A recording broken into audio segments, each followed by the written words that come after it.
Assalamualaikum warahmatullahi wabarakatuh. Yang terhormat dosen pengampu Bunda Nikmatus Sholihah MAG, sebelum saya mempresentasikan PPT ini yang berjudul Qashasul Al-Quran, saya akan memperkenalkan teman saya dulu. Yang pertama, Fatimatuz Zahra dengan nomor NIM 0604032174. Yang kedua,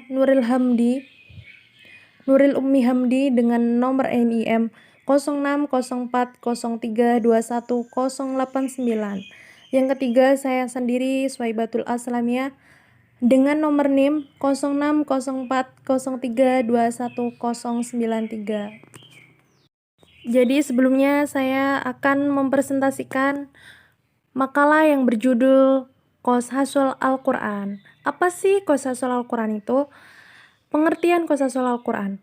Qashasul Al-Quran merupakan kata yang tersusun dari dua kalimat yang berasal dari bahasa Arab, yakni dari kata qoshah dan Al-Quran. Kata qoshah merupakan jamak dari qishah yang berarti kisah, cerita, atau hikayat. Kalimat kisah bentuk plural dari kata qishah. Apabila disambung dengan Al-Quran, maka boleh dibaca qoshah atau qishah, maka menjadi Qashasul Quran atau Qishasul Quran. Kedua-duanya dalam bahasa Indonesia berarti kisah-kisah Al-Quran.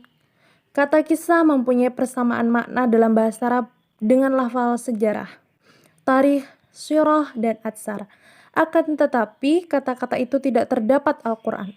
Hanya kata kisah yang dipakai Al-Quran setelah menceritakan suatu rangkaian, baik itu kisah Nabi dengan umatnya maupun kisah-kisah lainnya. Secara istilah, qashah Al-Quran merupakan pembawaan berita di dalam Al-Quran mengenai kisah umat di masa lalu, masa-masa kenabian di zaman dulu, dan peristiwa-peristiwa yang telah terjadi. Di dalam Al-Quran juga telah banyak memuat kisah-kisah tentang peristiwa di masa lalu, seperti sejarah bangsa, keadaan negeri pada saat itu, dan nampak tilas atau peninggalan umat.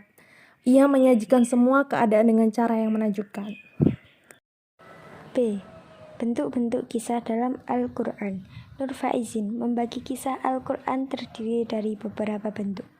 Demikian juga Muhammad Hirzin dalam bukunya Al-Quran dan Ulumul Quran, yaitu yang pertama, kisah para nabi terdahulu. Kisah mengandung informasi mengenai dakwah-dakwah mereka kepada kaumnya, mukjizat-mukjizat yang memperkuat dakwahnya, sikap orang-orang yang memusuhinya, tahapan-tahapan dakwah dan perkembangannya, serta akibat-akibat yang diterima oleh mereka yang mempercayai dan golongan-golongan yang mendustakan syariat yang dibawa nabi mereka, seperti kisah Nabi Nuh, Hud, Sholeh, Nabi Isa, dan nabi-nabi yang lainnya. 2.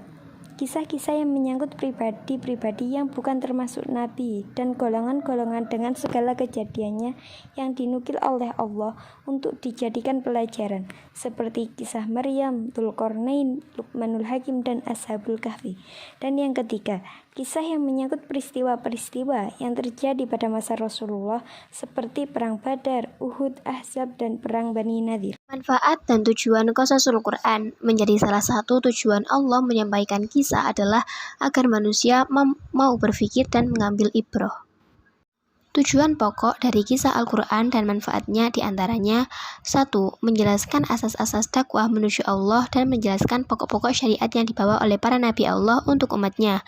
Yang kedua, meneguhkan hati Rasulullah dan umatnya atas agama, meneguhkan kepercayaan orang-orang yang beriman tentang menangnya kebenaran serta musnahnya kebatilan bersama orang-orang pembelanya. Yang ketiga, membenarkan para nabi terdahulu, menghidupkan kenangan terhadap mereka serta mengabadikan jejak dan peninggalannya. Yang keempat, menampakkan kebenaran Nabi Muhammad dalam dakwahnya dengan apa yang diberitakan tentang informasi orang-orang terdahulu di sepanjang kurun dan generasi.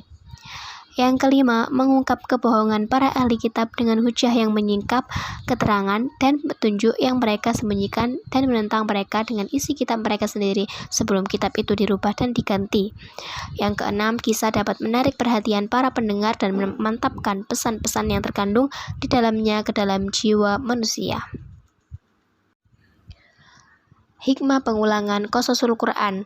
Pengulangan itu mengandung multifungsi dan misi antara lain sebagai berikut.